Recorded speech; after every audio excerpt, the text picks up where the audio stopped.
ഈ സിദ്ധാർത്ഥന്റെ മരണവുമായി ബന്ധപ്പെട്ട് ആന്റി റാഗിംഗ് സ്ക്വാഡിന്റെ റിപ്പോർട്ട്, അന്വേഷണ റിപ്പോർട്ട് ഇപ്പോൾ പുറത്തു വന്നിട്ടുണ്ട്. 18 പേർ ചേർന്ന് പലയിടങ്ങളിലായി സിദ്ധാർത്ഥനെ അതിക്രൂരമായി മർദ്ദിച്ചു.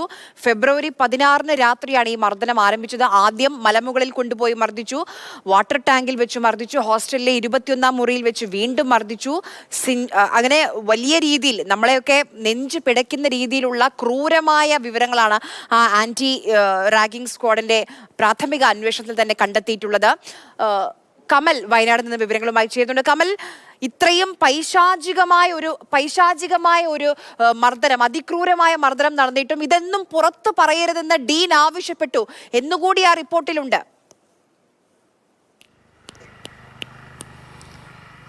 97 കുട്ടികളിൽ നിന്നാണ് ഈ മൊഴി രേഖപ്പെടുത്തിയത് ആന്റി റാഗിംഗ് കമ്മിറ്റി. ആ കുട്ടികളിൽ ഭൂരിപക്ഷം പേരും ഒന്നും വെളിപ്പെടുത്താൻ തയ്യാറായില്ല എന്നുള്ളതാണ് ഏറ്റവും അത്ഭുതകരമായ കാര്യം. അത് ആന്റി റാഗിംഗ് കമ്മിറ്റി അത് അങ്ങനെ തന്നെ രേഖപ്പെടുത്തിയിട്ടുണ്ട്. പക്ഷേ ലഭിച്ച മൊഴികളിൽ നിന്ന് തന്നെ സിദ്ധാർത്ഥൻ നേരിട്ട ക്രൂരമായ പീഡനം വളരെ വ്യക്തമാണ്. 18 പേരാണ് ഈ മർദ്ദനത്തിന് നേതൃത്വം നൽകിയത്. ഫെബ്രുവരി 16 നേരത്തെ പുറത്തു വന്നതുപോലെ ഫെബ്രുവരി 16 മർദ്ദനം നടന്നത്. അത് ആദ്യം വാട്ടർ ടാങ്കിനടുത്തേക്ക് കൂട്ടിക്കൊണ്ടുപോയി അവിടെ വെച്ച് മർദ്ദിച്ചു.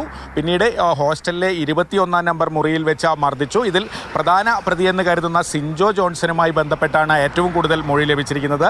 സിൻജോ ഈ സിദ്ധാർത്ഥനെ കഴുത്തിൽ പിടിച്ച തൂക്കി, കാലുകൊണ്ട് നെഞ്ചിലും പുറത്തും പലതവണ ചവിട്ടി പിടിച്ചു. അടിവസ്ത്രം മാത്രം ധരിപ്പിച്ച് കോറിഡോറിലൂടെ നടത്തിച്ചു. പല കുട്ടികളും നിലവിളി കേട്ടതായും കരച്ചിൽ കേട്ടതായും മൊഴി നൽകിയിട്ടുണ്ട്. കൂട്ടം ചേർന്ന് പരസ്യ വിചാരണ നടത്തി. ബെൽറ്റും ഈ ഗ്ലൂഗണ്ണിൻ്റെ വയറും ഉപയോഗിച്ച് മർദ്ദിച്ചു. പരസ്യമായി മാപ്പ് പറയിച്ചു. സാങ്കല്പിക കസേരയിൽ പലതവണ ഇരുത്തി. അങ്ങനെ ഇരിക്കാൻ കഴിയാതെ വീണു. ഈ തൊണ്ടയിലടക്കം മുറിവേറ്റിരുന്നു.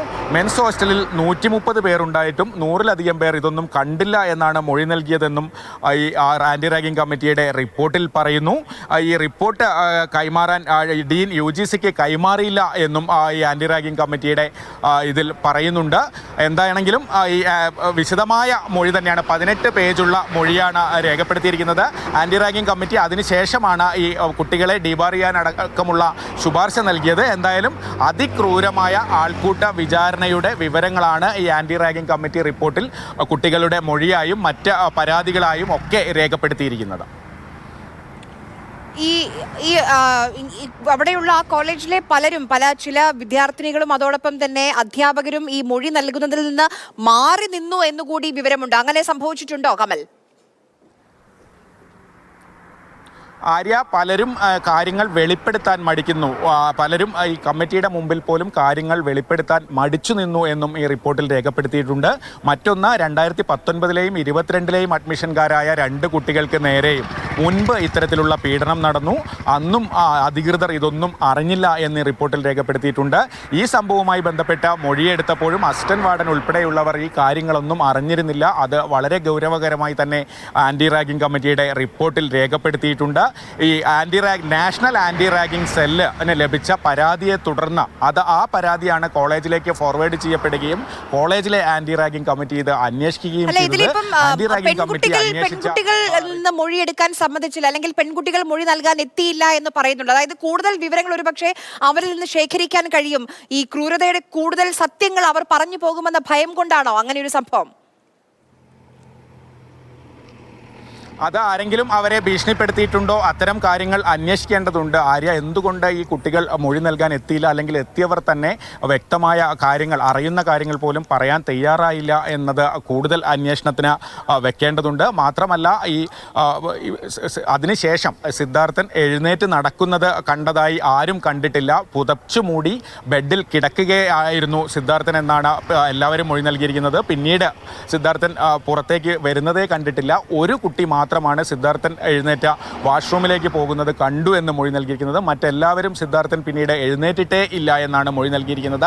ഈ പെൺകുട്ടികൾ എന്തുകൊണ്ട് മൊഴി നൽകാൻ എത്തിയില്ല എന്ന കാര്യവും അന്വേഷണ വിധേയമാക്കേണ്ടതുണ്ട്.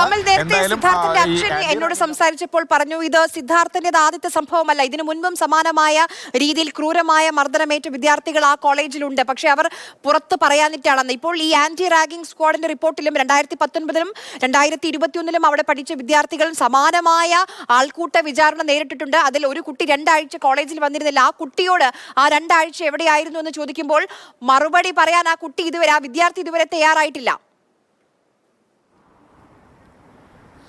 ആര്യ, ആദ്യം മുതൽ തന്നെ ഉയർന്നു വരുന്ന ഒരു വിഷയം ഇതാണ്. അവിടെ നടക്കുന്ന കാര്യങ്ങളെക്കുറിച്ച് പുറത്തു പറയാൻ, അല്ലെങ്കിൽ ഈ ആൻറ്റി റാഗിംഗ് കമ്മിറ്റിയുടെ അന്വേഷണത്തിൽ പോലും അത് വെളിപ്പെടുത്താൻ അവിടുത്തെ ഒരു കുട്ടിയും തയ്യാറാകുന്നില്ല. അത് എന്തുകൊണ്ട്, ആരാണ് അവരെ ഭയപ്പെടുത്തി നിർത്തുന്നത്? അത്തരം കാര്യങ്ങളാണ് മനസ്സിലാകാത്തത്. 130 കുട്ടികളുള്ള മെൻസ് ഹോസ്റ്റലിൽ നിന്ന് 100-ലധികം പേരും ഈ കമ്മിറ്റിക്ക് ഈ കാര്യങ്ങളൊന്നും വെളിപ്പെടുത്താൻ തയ്യാറായിട്ടില്ല എന്ന ഞെട്ടിക്കുന്ന വിവരം തന്നെയാണ് കമ്മിറ്റി ഇതിൽ രേഖപ്പെടുത്തിയിരിക്കുന്നത്. അപ്പോൾ ഈ ആരെ ഭയന്നാണ് കുട്ടികൾ ഇത് പുറത്തു പറയാത്തത്? അല്ലെങ്കിൽ മുൻപ് അനുഭവം ഉണ്ടായിരുന്ന 2 പേർ എന്തുകൊണ്ട് പറയുന്നില്ല? ആരെയാണ് ഇവർ ഭയപ്പെടുന്നത് എന്നുള്ളത് തന്നെയാണ് ഏറ്റവും പ്രധാനപ്പെട്ട ഒരു ചോദ്യം.